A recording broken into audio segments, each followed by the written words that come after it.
और ये क्वेश्चंस ऐसे हैं जो रियल एग्ज़ाम हॉल के अंदर कई लोगों को बड़े डिफ़िकल्ट लग सकते हैं। तो ये कुछ अलग तरह की हाइट है। आई एम नॉट सेइंग कि ये मैक्सिमम हाइट है, ये कुछ अलग तरह की हाइट है, ये कुछ अलग तरीके का विड्थ है। पर वो जो भी लीनियर डिस्टेंस है, बहुत सिंपल सा सोल्यूशन है इसके बाद, अगर आप इतनी बात समझ जाते हो तो।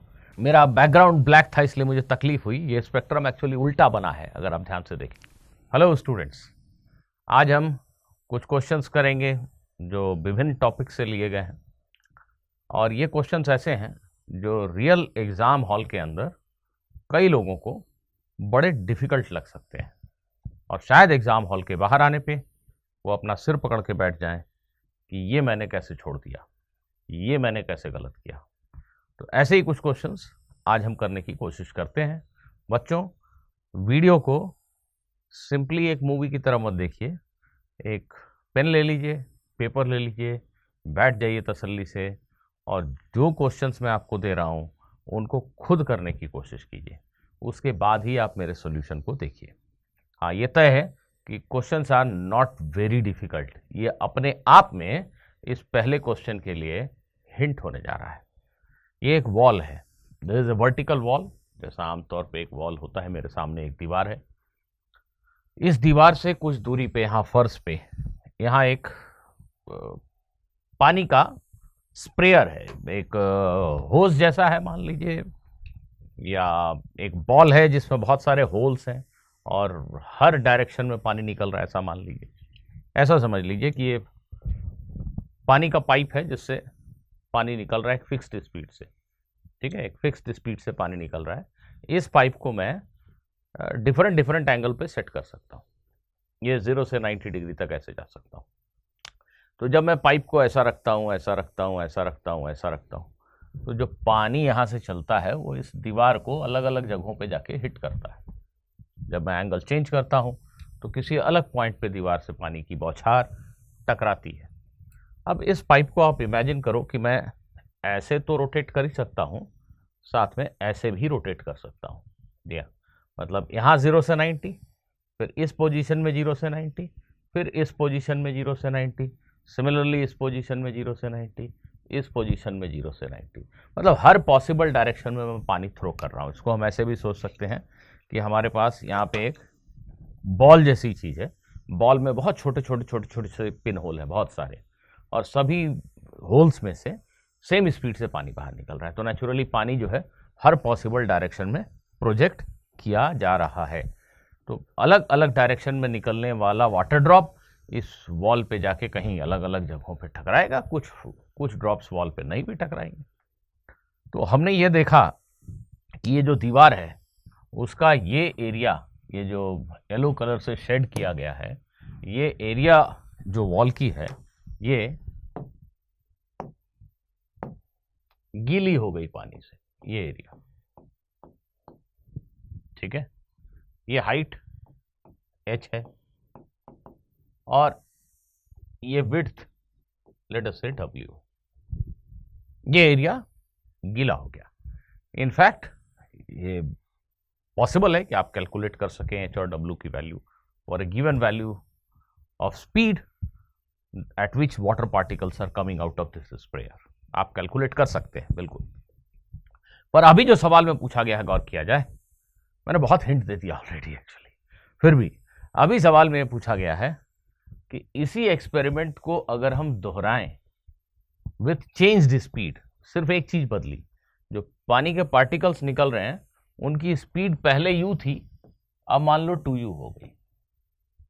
So speed at which water particles are ejecting out of that sprayer has been doubled। ठीक है, तो स्पीड डबल कर दी गई। अब आपको यह बताना है कि h की वैल्यू में क्या चेंज हुआ, w की वैल्यू में क्या चेंज हुआ। अगर स्पीड डबल कर दी गई तो how has h changed, how has w changed. Speed को डबल करने से पहले u स्पीड पे अगर h की वैल्यू h थी तो 2u स्पीड पे h की वैल्यू क्या होगी, W की वैल्यू u स्पीड के लिए W थी तो 2u स्पीड के लिए क्या होगी। वीडियो को पॉज कर दीजिए, खुद से सोचिए। देखो बच्चों, ये प्रोजेक्टाइल ऐसा चल रहा है, पानी यहाँ से एक पानी का ड्रॉप निकला, ये किसी पर्टिकुलर एंगल पे जाके यहाँ दीवार से टकराया, फिर आपने होज का डायरेक्शन वगैरह चेंज किया तो एक ड्रॉप निकला जो यहाँ जाके टकराया। ऐसे ही अलग अलग डायरेक्शन के लिए अलग अलग पॉइंट पर ये पानी के पार्टिकल्स गिर रहे हैं और ओवरऑल इतना एरिया जो है वो गीला हो रहा है। अभी अगर क्वेश्चन गलत समझा था, आप समझ में आ गया तो अभी भी रुक जाना। तो मैक्सिमम हाइट जो इस दीवार पे गीली होती है वो h है, और ये जो विड्थ, मैक्सिमम विड्थ जो दीवार का गीला होता है वो w है, ऐसा क्वेश्चन में कहा गया। मैंने जैसा कहा कि h और w को हम कैलकुलेट कर सकते हैं। इनफैक्ट अगर मुझे ये डिस्टेंस वगैरह पता हो, स्पीड पता हो, इट कैन बी कैलकुलेटेड, पर इस क्वेश्चन में एक्चुअली कैलकुलेशन नहीं कर रहा है। ये बेसिकली डायमेंशनल एनालिसिस का क्वेश्चन है अगर मैं बोलूँ तो। डायमेंशनल एनालिसिस का क्वेश्चन आने से अक्सर धोखा होता है, उसमें चैप्टर का नाम तो लिखा नहीं होता। अगर ये पार्टिकल यहां से, पानी का एक पार्टिकल u स्पीड से निकला है, तो कोई भी length, any length that you are calculating, be it vertical height of the projectile, be it range और this height, whatever linear dimension you are calculating, let me call it as L has to be proportional to u square by g, क्योंकि इस पूरे discussion में दो ही ऐसे term हैं जिनके कुछ यूनिट डायमेंशन है, एक स्पीड u और एक acceleration due to gravity g। बाकी जो एंगल थीटा बीटा है वो सब तो डायमेंशनलेस है। और u और g का कॉम्बिनेशन जिसमें कि हमें लेंथ का डायमेंशन मिले वो है u स्क्वायर बाई जी। इसलिए आप मैक्सिमम हाइट का फॉर्मूला देखो या रेंज का फॉर्मूला देखो, सभी चीजें u स्क्वायर बाई जी के प्रोपोर्शनल होती है। तो ये कुछ अलग तरह की हाइट है, आई एम नॉट सेइंग कि ये मैक्सिमम हाइट है, ये कुछ अलग तरह की हाइट है, ये कुछ अलग तरीके का विड्थ है। पर वो जो भी लीनियर डिस्टेंस है, एक प्रोजेक्टाइल मोशन के क्वेश्चन में कोई भी लीनियर डिस्टेंस अगर आप कैलकुलेट कर रहे हो तो उसको u स्क्वायर बाई जी के प्रोपोर्शनल होना ही पड़ेगा, क्योंकि u स्क्वायर बाई जी के अलावा कोई ऐसी चीज ही नहीं है जिसका डायमेंशन लेंथ का डायमेंशन हो। हाँ, कॉन्स्टेंट्स कुछ भी हो सकते हैं, साइन थीटा होगा कि कॉस थीटा होगा कि साइन स्क्वायर थीटा होगा कि sine theta into cos theta होगा, वो देखा जाएगा, but length is directly proportional to u square by G. तो भाई u को अगर तुमने डबल कर दिया तो जो भी क्वांटिटी है ये 4 गुना हो जाएगी। तो अगर तुमने यहाँ से प्रोजेक्शन स्पीड डबल कर दिया तो h भी 4 गुना हो जाएगा और w भी 4 गुना हो जाएगा। आई होप कि आप मेरी बात को समझ गए। h और w कैलकुलेट करने का क्वेश्चन नहीं है ये, हाँ, ये सिंपली ऐसे अनुमान लगाने का क्वेश्चन है। तो आपको एक बहुत ही सब्टल सा हिंट है यहाँ पे कि सिर्फ ये पूछा गया है कि u को बदलेंगे तो h कितने टाइम्स हो जाएगा, u को बदलेंगे तो w कितने टाइम्स हो जाएगा। h और w कैलकुलेट करने को नहीं कह रहा है। अगर एक्सप्रेशन निकालना होता तो कैलकुलेट करने को कहते, सीधे पूछते कि भाई बताओ h की वैल्यू कितनी होगी। u डबल करने से h कितना हो जाएगा क्यों पूछेंगे?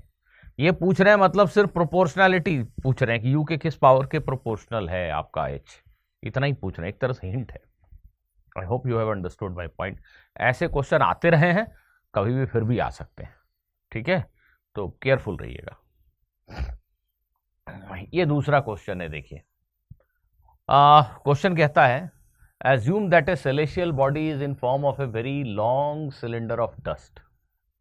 नॉर्मली जो सेलेशियल ऑब्जेक्ट्स हैं, चाहे वो स्टार्स हों, प्लैनेट्स हों, मून हो, हम सबको स्फेरिकल शेप का मान लेते हैं।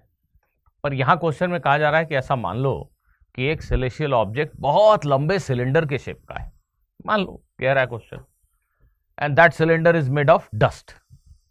It is spinning about its axis with angular velocity omega in steady state, and that celestial object, which is in shape of a cylinder of dust, it is spinning about its axis with some constant angular speed omega, right? The question says, let r be the distance from the axis. Let r be distance of any point from the axis of the cylinder. If the dust is only held together by gravity, dust is held together by gravitational force only. No other force is involved between the dust particles. The density of the dust is proportional to. Now, how will the density of the dust in that cylindrical body change with distance r from the axis? That is the question. Will it be proportional to r square? Will it be proportional to r raised to the power -1? Will it be proportional to r raised to the power 1? Blah, blah, blah. This is the question. I hope you have understood the question. Question is written over here, so you can take the screenshot and please give it a try. Please कागज पे खुद सोचो, थोड़ी देर सोचो, घबराओ मत। अपने आप को अब ऐसे टेस्ट मत करने बैठ जाओ कि नहीं हम तो जेईई एडवांस के एग्जाम हॉल में बैठे और मुझसे नहीं बन रहा है, कांपने लगे। ऐसा नहीं, आराम से रिलैक्स करो, सोचो क्या दिया हुआ है। नहीं बना कोई बात नहीं, बन गया बहुत अच्छी बात है। रिलैक्स करके सोचो, गहराई से सोचो, 10 मिनट सोचो, कोई दिक्कत नहीं है, सोचो। चलो सबसे पहले मैं आपको ये बताऊं कि जैसे इलेक्ट्रोस्टैटिक्स में गॉस लॉ है, वैसे ही ग्रेविटेशन में भी आप गॉस लॉ बना सकते हो। ग्रेविटेशन में भी आप गॉस लॉ बना सकते हो। बनाया कि नहीं कभी? आई होप कि बनाया होगा। नहीं बनाया, चलो जल्दी से बना देता हूं 1 मिनट में। भाई एक पॉइंट मास के लिए बना देता हूं। एक पॉइंट मास है यहां पे, इस मास को सराउंड कर, मास को सेंटर पे रख के एक स्फेरिकल गॉसियन सरफेस इमेजिन करो। एक स्फेरिकल गॉसियन सरफेस इमेजिन करो। इस मास की वजह से इस सरफेस के इस पॉइंट पे gravitational field towards the mass है। ओहो, मुझे इधर थोड़ा बड़ा बनाना पड़ेगा, सो सॉरी।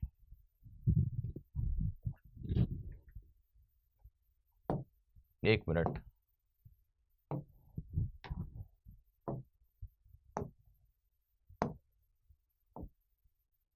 ये एक पॉइंट मास है, इसको सराउंड करता हुआ स्फीयर है।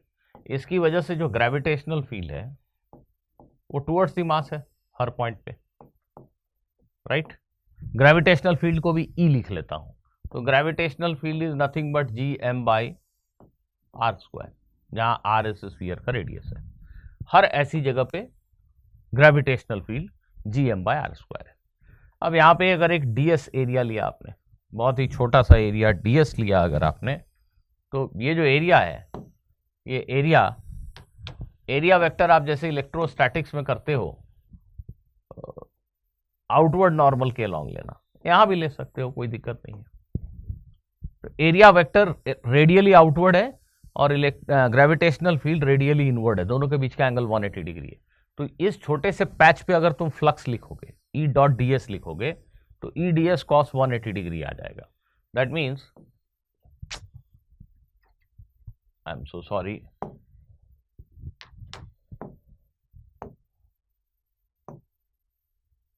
तो जो फ्लक्स आएगा वो EDS cos 180 degree Gm/r² ds with a negative sign. ठीक है, निगेटिव साइन इसलिए आ रहा है कि gravitational force behaves as if there is a negative charge over here, वो अट्रैक्टिव है सिर्फ। ठीक है, उसकी कोई चिंता नहीं। पूरे सरफेस पे इसको अगर हम जोड़ दें, पूरे सरफेस पे E.ds का इंटीग्रेशन करते हैं, तो Gm तो कांस्टेंट है, R भी कांस्टेंट है, ds का समेशन मतलब 4πr², 4πr²। तो एक क्लोज्ड स्फेरिकल सरफेस के ऊपर ग्रेविटेशनल फील्ड का जो फ्लक्स हुआ वो इतना हुआ, ये r² कैंसिल हो गया, Gm into 4π। This is Gauss law in gravitation. The flux of gravitational field, Eg लिख लो, gravitational field over a close surface is minus of 4π Gm। Minus sign is there just because gravitational force is always attractive. अगर हम convention बदल दें, अगर हम ऐसा कर दें कि हम एरिया वेक्टर को इनवर्ट डायरेक्शन में पॉजिटिव लिया करेंगे, तो ठीक है, वो प्लस हो जाएगा। It hardly matters. So this is Gauss law in gravitation, and it is valid in all situations. I mean, you can use it just like you use it in electrostatics. There is no harm. तो ये है हमारी वो cylindrical celestial body जिसके बारे में चर्चा की जा रही है इस क्वेश्चन में। ब्लू कलर का सिलिंड्रिकल ऑब्जेक्ट, ये अपने इस एक्सिस के अबाउट में स्पिन कर रहा है ओमेगा एंगुलर स्पीड से। ये डस्ट का पूरा बना हुआ एक सिलेंडर है और एक्सिस से r डिस्टेंस पे, इस पॉइंट पे, एक्सिस से स्मॉल r डिस्टेंस पे, इस पॉइंट पे, इस पॉइंट पे, इस पॉइंट पे, इस पॉइंट पे अगर तुम ग्रेविटेशनल फील्ड इंटेंसिटी लिखना चाहते हो, दैट इज नथिंग बट, जिसको हम आम बोलचाल की भाषा में एक्सेलरेशन ड्यू टू ग्रेविटी कह लेते हैं। ठीक है, जो ग्रेविटेशनल फील्ड इंटेंसिटी है वो अगर मैं इस सिलेंडर की वॉल पे, पीला सिलेंडर एक गॉसियन सरफेस है, रेडियस आर का एक क्लोज सिलेंडर इमेजिन करो जो गॉसियन सरफेस है, इस गॉसियन सरफेस के कर्व्ड सरफेस पे यहां हर जगह ग्रेविटेशनल फील्ड ऐसी है, रेडियली इनवर्ड। आई होप बच्चों सभी समझते हो कि इस सिलेंडर के ऊपर अगर मैं ई डॉट डी एस का इंटीग्रेशन लूं तो वो E into area of the curve surface हो जाएगा विद नेगेटिव साइन, अगर कन्वेंशन वही है कि एरिया वेक्टर ds को हम बाहर की तरफ लेंगे। तो इस सिलेंड्रिकल सरफेस के ऊपर ई डी एस का जो समेशन होगा वो कितना हो जाएगा? आंसर है E into 2 pi R L, where L is length of this yellow colored cylinder. 2 pi r L is the surface area into E. E is the gravitational field intensity. That is equal to the gravitational flux through this closed cylinder, because ये जो top के lid है, ये जो ढक्कन है, इसके through कोई फ्लक्स नहीं है, नीचे भी जो ढक्कन है उसके थ्रू भी कोई फ्लक्स नहीं है, तो पूरे सिलेंडर के थ्रू यही फ्लक्स है, and this flux can be written equal to 4 pi gm, 4 pi gm, where m stands for total mass enclosed inside this yellow colored cylinder. m is the total mass enclosed inside the Gaussian surface. आप minus sign को छोड़ भी सकते हो अगर आपके दिमाग में यह है कि हाँ भाई जो ग्रेविटेशनल फील्ड है वो इनवर्ड है, चलेगा, उसका वही मीनिंग है, उससे ज्यादा कोई मीनिंग है नहीं एक्चुअली। तो बहुत सिंपल सा सोल्यूशन है इसके बाद, अगर आप इतनी बात समझ जाते हो तो। The gravitational acceleration at a distance r from the axis is proportional to lambda by r. ये कैलकुलेट किए बगैर कैसे बोल दिया? मैंने अभी अभी आपको जो सलाह दिया, अगर आप वो कैलकुलेशन करोगे तो आपको ग्रेविटेशनल फील्ड इंटेंसिटी मिल जाएगी एट ए डिस्टेंस आर। पर अगर तुम समझदार हो, इलेक्ट्रोस्टैटिक्स पढ़ा है, तो ये कैलकुलेशन क्यों करेंगे? है तो चार्ज के जैसा ही ना भाई। जैसे ये अगर एक चार्ज सिलेंडर होता, यहाँ पे मास वाला सिलेंडर है, अगर चार्ज भरा एक सिलेंड्रिकल जोन होता, तो सभी ने पढ़ा है कि इस पीले सिलेंडर के अंदर 1 मिनट के लिए मान ले लीनियर चार्ज डेंसिटी लैम्डा है। थोड़ी मेरी भाषा पे गौर करना, तुम लोगों ने पढ़ रखा है, तुम ऐसे पढ़ते हो कि इस नीले सिलेंडर में वॉल्यूम चार्ज डेंसिटी रो है, उसके टर्म्स में फॉर्मूले वगैरह याद करते हो, ठीक है, वो अच्छी बात है, वो चलेगा, बिल्कुल ठीक है, फाइन। पर 1 मिनट के लिए इमेजिन करो कि ये जो पीला सिलेंडर है उसके हर मीटर लेंथ में लैम्डा कूलम चार्ज है, चलो चार्ज मान लेते हैं, लैम्डा कूलम चार्ज है, पीले सिलेंडर की बात कर रहा हूं। तो भाई अगर इस पीले सिलेंडर के पर मीटर लेंथ में लैम्डा कूलम चार्ज है, तो यहां से r डिस्टेंस पे इस पॉइंट पे इलेक्ट्रिक फील्ड कितनी होगी? Lambda by 2 pi epsilon not r। क्यों? बाकी जो पीला दिख रहा है उसके अलावा जो बाहर में नीला है उसकी वजह से तो फील्ड जीरो होता है इन सभी पॉइंट्स पे। गॉस लॉ अप्लाई करके तुमने पढ़ रखा है। मैं एक्चुअली ये कह रहा हूं इतनी देर से कि गॉस लॉ अप्लाई करके क्वेश्चन सॉल्व किया जा सकता है, पर तुम्हें जरूरत नहीं है क्योंकि तुम्हें फॉर्मूला याद है। उससे आसान होता कि मैं अप्लाई करके लिख देता, फॉर्मूला डिराइव कर देता, पर मैं जोर इसलिए दे रहा हूं कि तुम्हें एग्जाम हॉल में इसको डिराइव नहीं करना है, तुम्हें याद है जो इलेक्ट्रोस्टैटिक्स का फॉर्मूला है वही फॉर्मूला यहां भी लगेगा, वही फॉर्मूला यहां भी लगेगा। कैसा? आपने पढ़ा है कि इलेक्ट्रिक फील्ड होता है यहां से r डिस्टेंस पे lambda by 2 pi epsilon not r। कुछ लोग सोच रहे हैं कि हमने ऐसा नहीं पढ़ा है, नहीं, आपने रो के टर्म्स में कुछ पढ़ा है। मेरी बात को फिर से सुनिए, ये पीले सिलेंडर के 1 मीटर लेंथ पे लैम्डा कूलम चार्ज है, और नीले वाले की वजह से अंदर के किसी पॉइंट पे फील्ड होता ही नहीं है। तो आप उसी चीज को जो आपने पहले पढ़ा उसको थोड़ा मॉडिफाई कर लीजिए, सिर्फ पीले वाले चार्ज की वजह से यहां पे फील्ड होगा इस जगह पे। तो पीले सिलेंडर के जस्ट सरफेस पे एक पॉइंट है, तो फील्ड कितना होता है? Lambda by 2 pi epsilon not r। तो भाई जो ग्रेविटेशनल फील्ड है वो भी उतना ही होगा, लेकिन 2 पाई एप्सिलॉन नॉट नहीं आएगा, है कि नहीं? क्योंकि जो इलेक्ट्रोस्टैटिक्स में गॉस लॉ है उसमें आप लिखते हो flux is equal to Q by epsilon naught, जबकि जो ग्रेविटेशन में, ओहो आज मैं बहुत परेशान हो रहा हूं इसकी वजह से, जबकि ग्रेविटेशन में जो गॉस लॉ है उसमें आप लिखते हो m इंटू 4 पाई जी। तो ठीक है, ये कांस्टेंट अलग आएंगे, छोड़ो ना यार, बट ऊपर में लैम्डा और नीचे में r तो रहेगा ना। So the gravitational field at a distance r from the axis is proportional to lambda by r, यही कहा जा रहा है। What is lambda? Lambda is mass per meter length that is enclosed inside the yellow color cylinder. यही लिखा है यहाँ. The gravitational acceleration, that is gravitational field, at a distance r from the axis is proportional to lambda by r, where lambda is the mass per unit length enclosed inside the cylinder, that yellow colored cylinder. मैं आपको ये सिखा रहा हूं कि इस question को देख के एग्जाम हॉल में हम करेंगे क्या. हमें सब याद है कि जैसे इलेक्ट्रोस्टैटिक्स में गॉस लॉ होता है वैसे ही ग्रेविटेशन में होता है. तो भाई अगर इलेक्ट्रोस्टैटिक्स में ऐसा चार्ज वाला क्वेश्चन होता तो यहां फील्ड को क्या लिखते? Lambda by 2 pi epsilon naught r. लैम्डा का मीनिंग क्या होता? इस पीले सिलेंडर के यूनिट लेंथ में चार्ज, ब्लू वाले के में नहीं, पीले वाले में. तो वैसे ही ग्रेविटेशन में भी हम लिखेंगे तो ठीक है, कांस्टेंट की वैल्यू कुछ अलग आएगी. वो जो 2 पाई एप्सिलॉन नॉट है उसकी जगह कुछ जी के टर्म्स में कुछ आएगा न्यूमरेटर में. ठीक है, उसको करो किनारे, क्योंकि हमसे सिर्फ प्रोपोर्शनैलिटी पूछा गया है. तो मैं लिखूंगा कि जो ग्रेविटेशनल फील्ड है यहां से आर डिस्टेंस पे, उसकी जो वैल्यू है वो लैम्डा बाय आर के प्रोपोर्शनल है. अब क्वेश्चन के मुताबिक ये जो डस्ट पार्टिकल है, जैसे यहां पे कोई एक डस्ट पार्टिकल है, तो ये dust particle omega angular speed से घूम रहा है और उसको घूमने के लिए जो नेसेसरी सेंट्रीपिटल फोर्स चाहिए वो कहां से मिल रहा है? वो सिर्फ ग्रेविटेशनल फोर्स से मिल रहा है. ऐसा क्वेश्चन में लिखा है कि dust is held together only by gravity. तो यहां अगर एक डस्ट पार्टिकल इमेजिन करें, वो सर्कल में घूम रहा है ओमेगा एंगुलर स्पीड से आर रेडियस के सर्कल में, तो उसकी जो सेंट्रीपिटल एक्सेलरेशन है वो ओमेगा स्क्वायर आर है. उसकी centripetal acceleration omega square r है. और उसको एक्सेलरेशन कौन दे रहा है? ये जो पीले कलर का मास है, ये जो इसको अट्रैक्शन कर रहा है, उसकी वजह से मिल रहा है.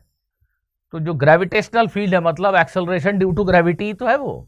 Acceleration produced here because of gravitational attraction, वो लैम्डा बाय आर के प्रोपोर्शनल है. और यहां किसी पार्टिकल की जो एक्सेलरेशन है वो ओमेगा स्क्वायर आर है. तो इसका मतलब क्या हुआ? इसका मतलब बहुत सिंपल है कि जो लैम्डा बाय आर है it should be proportional to omega square r, isn't it? Lambda by r is proportional to omega square r. ओमेगा भी कांस्टेंट है इसलिए उसको हटा दिया. So lambda by r is proportional to r, which means lambda is proportional to r square, which means rho is a constant. ठीक से सोच लो, समझ में आ जाएगा. lambda is proportional to r square. What is lambda? Lambda is mass of unit length of this yellow cylinder. If lambda has to be proportional to r square, then density of this dust must be constant. क्यों? क्योंकि lambda कैसे लिखेंगे? 1 metre पीले cylinder का मास कैसे लिखेंगे? हम लिखेंगे वॉल्यूम इंटू लेंथ 1 मीटर.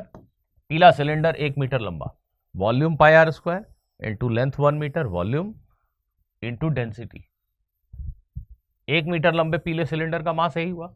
इसी को दुनिया वाले लैम्डा बोल रहे हैं, इजंट इट? तो lambda proportional to r square तभी हो सकता है जब रो आर के साथ ना बदले. तो हमारी कंडीशन फुलफिल तब होती है जब lambda proportional to r square है, और ये तभी पॉसिबल है जब लैम्डा रो जो है वो कांस्टेंट हो. इसलिए पूरा सिलेंड्रिकल डस्ट जो है वो कांस्टेंट डेंसिटी का मटेरियल है. इसमें डेंसिटी का कोई वेरिएशन नहीं है डिस्टेंस के साथ. So density does not depend on are.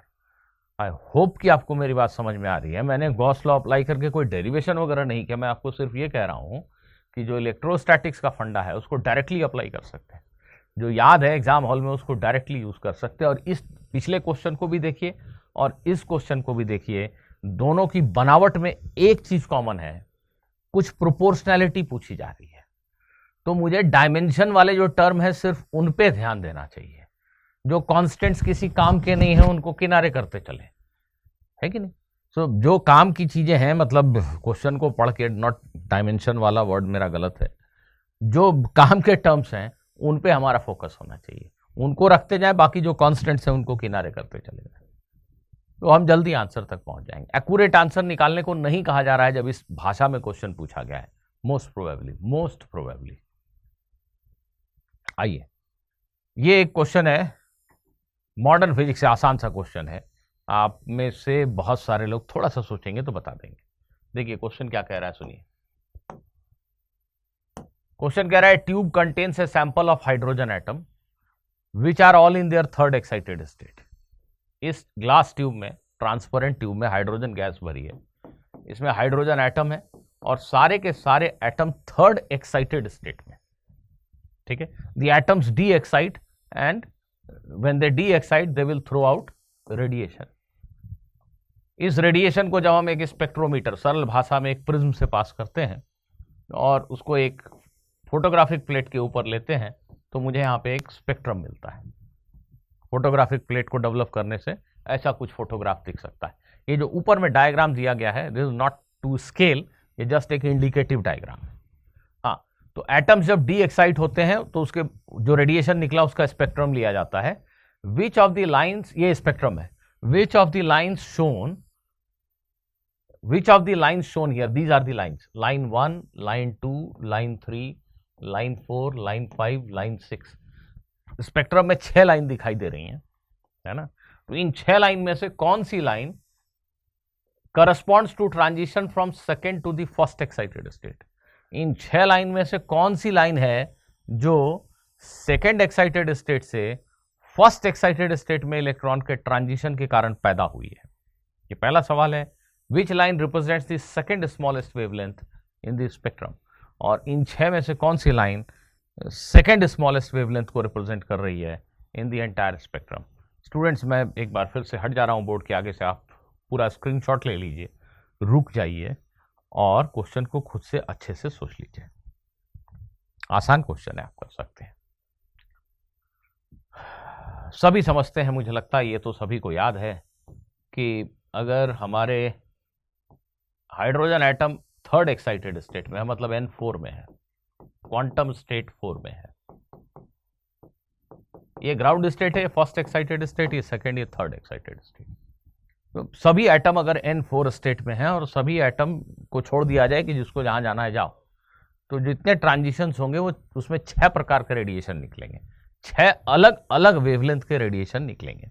बहुत सारे एटम्स में डायरेक्टली ये ट्रांजिशन होगा, बहुत सारे एटम्स में ये ट्रांजिशन पहले होगा, अब यहां एटम पहुंच गया तो ये ट्रांजिशन होगा।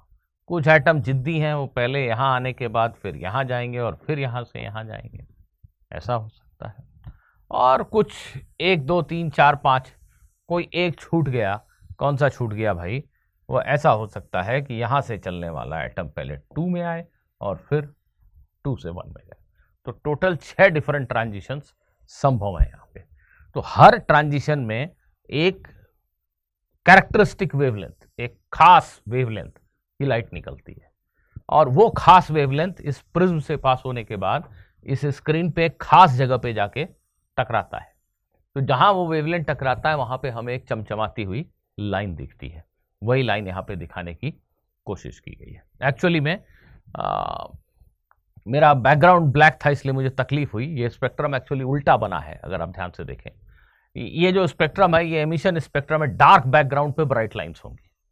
मतलब एक्चुअल में जो फोटोग्राफिक प्लेट है वो डार्क है ऐसी, अगर आप देख सकें कि मैं ये डार्क कर रहा हूं, ये डार्क है फोटोग्राफिक प्लेट ऐसी, और उसमें आपके सफेद दांतों के समान चमचमाती हुई ऐसी लाइंस होंगी।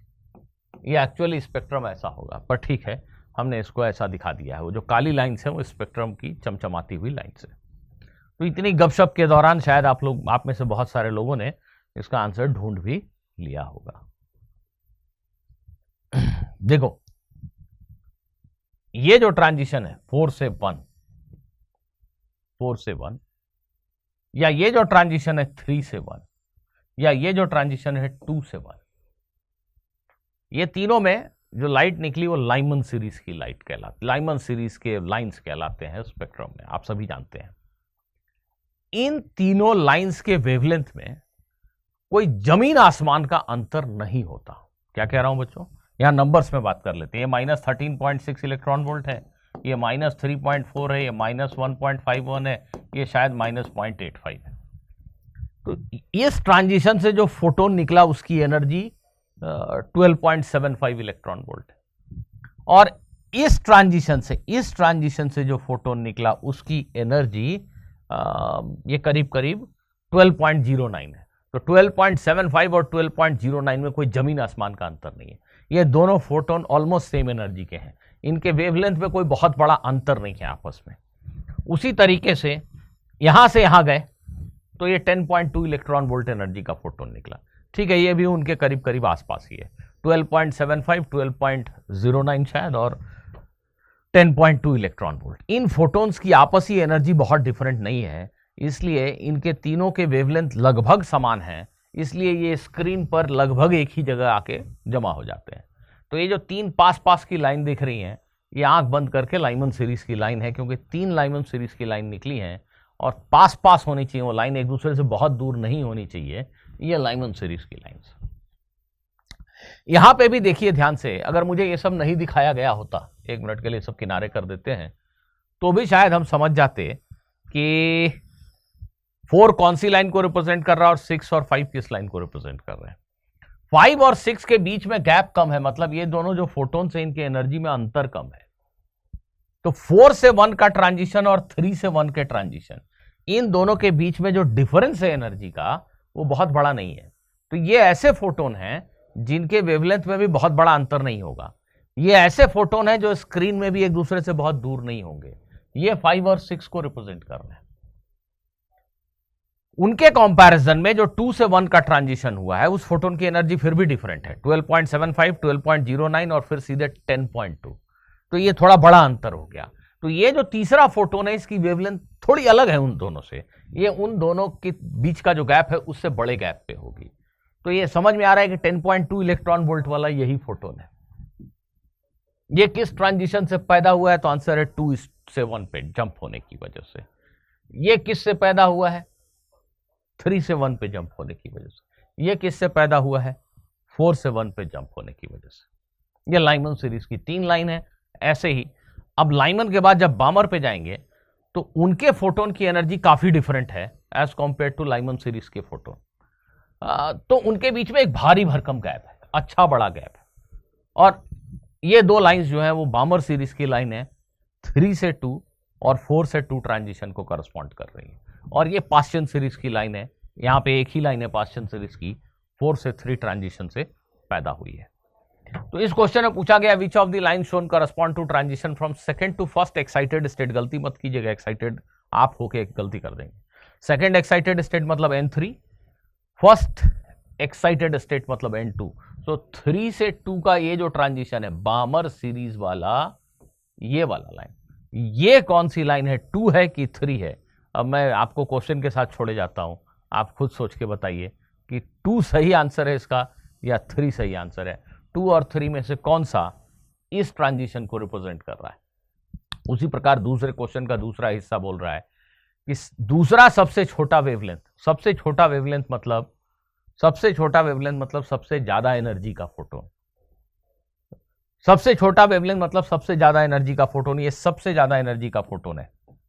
इसके बाद दूसरे नंबर पे कौन है, दूसरा सबसे एनर्जेटिक फोटोन कौन है? हम देखते हैं कि दूसरा सबसे एनर्जेटिक फोटोन ये है। तो ये फोटोन शायद हमारे डिस्कशन में आ चुका, ये जो ट्रांजिशन है इससे जो फोटोन निकला उससे कौन सी लाइन बनी है शायद मैं बोल चुका हूं, पर फिर से आप खुद से एक बार सोच लीजिए कि सही आंसर क्या होना चाहिए। इसके अलावा एक और होमवर्क क्वेश्चन मैं आपको देना चाहता हूं, ये इसको 2 पार्ट में कर देते हैं। पहले क्वेश्चन को पढ़ लीजिए। A disc of mass 1 kg and radius 1 metre is standing on rough horizontal surface. A horizontal force of 3 Newton starts acting, applied at the center at time t is equal to 0 and the disk begins to roll without sliding. 3 Newton का force लगा दिया, centre पे लगाते रहेंगे और disc role कर रहा है without sliding. At t is equal to 1 second, find the position of the point in the disk which has 0 acceleration. बच्चों पहला पार्ट ये रहेगा सवाल का कि t is equal to 1 second के बाद इस डिस्क में कुछ स्पीड वगैरह आ चुकी है। सबसे पहले आप ये सोच के बताओ, ये अभी सोच के बताओ कि अगर मैं इस डिस्क को, ये डिस्क ऐसे चल रही है, इस डिस्क को ऐसे 4 क्वाड्रेंट में बांट दूं, 4 हिस्सों में बांट दूं, तो वो पॉइंट जिसका एक्सेलरेशन इस वक्त 0 है, t is equal to 1 second पे कुछ स्पीड है, कुछ ओमेगा है, इस टाइम पे डिस्क में कोई एक पॉइंट है जिसका एक्सेलरेशन 0 है। वो पॉइंट जिसका एक्सेलरेशन 0 है वो इस क्वाड्रेंट में यहां कहीं है, इस क्वाड्रेंट में यहां कहीं है, इस क्वाड्रेंट में कहीं है या इस क्वाड्रेंट में कहीं है। पहले आप मेरे इस क्वेश्चन का आंसर दीजिए। इन चारों में से किस क्वाड्रेंट में वो पॉइंट है जिसका एक्सेलरेशन 0 हो सकता है? उसके बाद क्वेश्चन में कहा गया है कि उस पॉइंट की लोकेशन को बताना है। मैं पहले सिंपल वाला जो है मैं उसका आंसर देता हूं, बाकी आप कीजिएगा। नेचुरली वो पॉइंट यहां कहीं होगा। उस पॉइंट का एक्सेलरेशन हम कैसे सोचेंगे? इस समय अगर सेंटर का एक्सेलरेशन ए है, वो आप लिख सकते हैं। डायनामिक्स के इक्वेशन लिखने होंगे। प्योर रोलिंग के लिए force is equal to M A, torque is equal to I alpha लिखिए, alpha is equal to A by R लिखिए, सिंप्लीफाई कीजिए, आपको एफ के टर्म्स में, एफ गिवन नंबर है, एक्सेलरेशन मिल जाएगा। तो आपको पता है कि डिस्क के सेंटर का एक्सेलरेशन क्या है, आपको एंगुलर एक्सेलरेशन अल्फा भी पता है। 1 सेकंड के बाद इसकी एंगुलर स्पीड क्या है वो भी आप कैलकुलेट कर सकते हैं। तो आपको डिस्क का अल्फा पता है, इस वक्त डिस्क का ओमेगा पता है, सेंटर का एक्सेलरेशन ए पता है। तो बच्चों यहां जो कोई पॉइंट होगी ऐसे, अगर सेंटर ऑफ मास पे बैठ के देखें, अगर सेंटर पे बैठ के देखें, तो सेंटर पे बैठे ऑब्जर्वर को ये पॉइंट तो ऐसे सर्कल में ही घूमता हुआ दिख रहा है ना। ये पीले वाले सर्कल को सिर्फ ड्रॉ कर रहा हूं। सेंटर में बैठे ऑब्जर्वर को ये पॉइंट सीधा सीधा सर्कल में घूमता हुआ दिख रहा है और नॉन यूनिफॉर्म सर्कुलर मोशन करता हुआ दिख रहा है, क्योंकि अल्फा है मतलब ओमेगा बढ़ रहा है। तो सेंटर में बैठे आदमी को ये पॉइंट बढ़ती हुई रफ्तार से इस आर रेडियस के सर्कल में घूमता हुआ दिख रहा है। तो सेंटर में बैठे ऑब्जर्वर के लिए अगर आप पूछेंगे इसका एक्सेलरेशन बताओ, तो बोलेगा 2 टुकड़े। एक रेडियल एक्सेलरेशन है ओमेगा स्क्वायर आर, इस वक्त का ओमेगा पता है तो ओमेगा स्क्वायर आर पता है, और एक टेंजेंशियल एक्सेलरेशन है alpha r alpha. Centre of mass पे यहां कोई ऑब्जर्वर बैठा है तो उसको इस पॉइंट का एक्सेलरेशन ओमेगा स्क्वायर आर इधर और आर अल्फा इधर दिखाई देगा। ठीक, ये जो सेंटर में बैठे ऑब्जर्वर के लिए। ग्राउंड के रेस्पेक्ट में अगर हम इस पॉइंट का एक्सेलरेशन लिखेंगे, कैसे लिखेंगे? सेंटर के रेस्पेक्ट में लिख लिया, अब उसमें सेंटर का एक्सेलरेशन जोड़ दीजिए। तो ये वेक्टर ओमेगा स्क्वायर आर, ये वेक्टर ए और ये आर अल्फा, इन 3 वेक्टर का सम है इस पॉइंट का एक्सेलरेशन। और आप देख सकते हैं कि ये 2 वेक्टर, ये वेक्टर, इनका रिजल्टेंट अगर हॉरिजॉन्टल इधर हो गया इसके ए के इक्वल, तो इस पॉइंट का एक्सेलरेशन 0 हो जाएगा। तो जो आपसे क्वेश्चन में पूछा गया है कि वो कौन सा पॉइंट है जिसका एक्सेलरेशन 0 है, तो उसका आंसर आपको कुछ इस लैंग्वेज में देना है कि वो पॉइंट यहां पे है, at a distance r from centre at an angle theta with this vertical line लेटर से। तो आपको आर और थीटा बताना है to fix the position of that point. तो अब आप खुद से इस क्वेश्चन को ट्राई कीजिए, आराम से सॉल्व जरूर कीजिएगा। चलिए मिलते हैं अगले वीडियो में कुछ और इंटरेस्टिंग क्वेश्चंस के साथ। सी यू।